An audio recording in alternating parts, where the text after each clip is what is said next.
আসি পরবর্তী খবরে। আসন্ন নির্বাচনকে কেন্দ্র করে দক্ষিণ হাইলাকান্দিতে প্রশাসনিক তৎপরতা জোরদার করা হয়েছে। কাটলিছড়ার নবনিযুক্ত সার্কেল অফিসার গৌতম ভাস্কর বিভিন্ন স্পর্শকাতর এলাকা পরিদর্শন করে সার্বিক পরিস্থিতি খতিয়ে দেখেন। তিনি অসম মিজোরাম সীমান্তবর্তী ভাইছড়া পর্যন্ত গিয়ে এলাকার আইন শৃঙ্খলা পরিস্থিতি পর্যালোচনা করেন। নির্বাচনকে কেন্দ্র করে শান্তি শৃঙ্খলা বজায় রাখার লক্ষ্যে জামিরা আউটপোস্টের ইনচার্জ এবং রামনাথপুর থানার ওসির সঙ্গে গুরুত্বপূর্ণ বৈঠকও করেন তিনি। পরিদর্শনকালে বিভিন্ন স্থানে গঠিত ফ্লাইং স্কোয়াডের কাজকর্ম তদারকি করেন সার্কেল অফিসার। পাশাপাশি রামনাথপুর থানার ওসিকে সঙ্গে নিয়ে ঘাড়মুড়া বাজার এলাকায় বিশেষ নজরদারি চালানো হয়।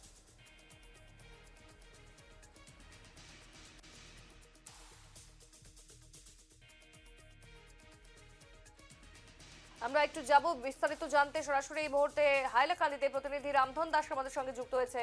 রামধন, ইতিমধ্যে আমরা জানি নির্বাচনের দিনক্ষণ ঘোষণা হয়ে গিয়েছে এবং একই সঙ্গে বিভিন্ন প্রান্তে কিন্তু প্রশাসনের নজরদারি চলছে এবং স্পর্শকাতর এলাকাগুলি পরিস্থিতি খতিয়ে দেখা হচ্ছে এবং যেখানে ছবি আমরা দেখতেই পাচ্ছি যে জামিরা আউটপোস্টের ইনচার্জ রামনাথপুর থানার ওসির সঙ্গে গুরুত্বপূর্ণ বৈঠকও হয়েছে এবং মূলত কি জানতে পারছো এই বৈঠকের পর কি সিদ্ধান্ত নেওয়া হয়েছে এবং একই সঙ্গে প্রশাসনের কতটা তদারকি এই মুহূর্তে লক্ষ্য করা যাচ্ছে?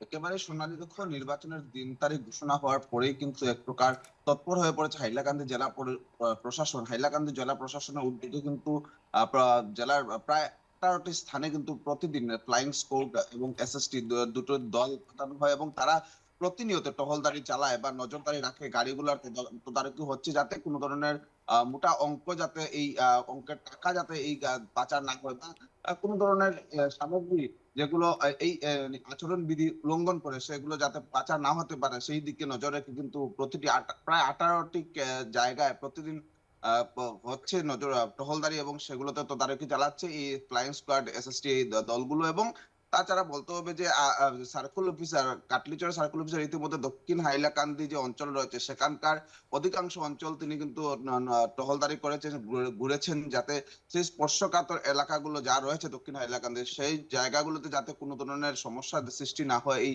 নির্বাচনকে ঘিরে। তাছাড়া তিনি রামনাথপুর থানা এবং জামিরা আউটপোস্টের ইনচার্জ দুজন ওসি এবং ইনচার্জ দুজনকে নিয়ে কিন্তু একটি বৈঠক করে আলোচনা করেন সেই অঞ্চলের যে স্পর্শকাতর অঞ্চলগুলো রয়েছে বা স্থানগুলো রয়েছে সেগুলো যাতে তারা আগে থেকেই দেখতে পারে, সেগুলোর নজরদারি রাখতে পারে, সেগুলোতে যাতে কোনো ধরনের অপ্রীতিকর ঘটনা এবার না ঘটে। যদিও হাইলাকান্দিতে কোনো বড় কোনো ধরনের অপ্রীতিকর ঘটনা সংঘটিত না হয় নির্বাচনে, কিন্তু সেগুলো যাতে বহাল থাকে বা হাইলাকান্দিতে যাতে এই আগামী নির্বাচন বা বর্তমান যে নির্বাচন অনুষ্ঠিত চলছে এই নির্বাচন যাতে কোনো ধরনের সমস্যার সম্মুখীন না হতে হয় প্রশাসনকে, তার জন্যই কিন্তু প্রশাসন এক প্রকার তৎপর বলতে হবে। হাইলাকান্দির ডিস্ট্রিক্ট ইলেকশন কমিশনার অভিষেক জৈনের নেতৃত্বে পুরো হাইলাকান্দি জেলার বিভিন্ন প্রান্তে কিন্তু এই টহলদারি রয়েছে, নজরদারি রয়েছে প্রশাসনের এবং প্রশাসন পুরো এই বিষয়ে কিন্তু একেবারে কনফার্ম হতে চাইছে যে কোথাও যাতে এই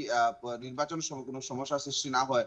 পুলিং থেকে ধরে সবকিছুর দিকেই কিন্তু এক প্রকার হাইলাকান্দি প্রশাসন এক প্রকার তৎপর হয়ে পড়েছে। যা কিছু করতে হচ্ছে এই নির্বাচনের পূর্বে সে সব কিছু কিন্তু প্রশাসন একেবারে তৎপরতার সঙ্গে করছে। এবং বলতে হবে আজ হাইলাকান্দিতে অবজারভার আসছেন এবং অবজারভার আসার পূর্বে কিন্তু আরো জোরদার হয়ে পড়েছে পুলিশের এই নজরদারিতা এবং পুলিশ প্রতিটি প্রান্তে রোড মার্চও চালাচ্ছে যাতে এই শান্তি শৃঙ্খলা বজায় রাখা যায়। এই অসম বিধানসভা নির্বাচনে হাইলাকান্দির দুটি আসন রয়েছে এবং দুটি আসনের প্রতিটি জায়গায় কিন্তু স্পর্শকাতর এলাকাগুলোতে বিশেষ করে সেগুলোতে পুলিশের রোডমার্চ চলে এবং বিভিন্ন আধিকারিকরা সেই জায়গায় গিয়ে নজরদারি রাখেন বা টহলদারি করেন।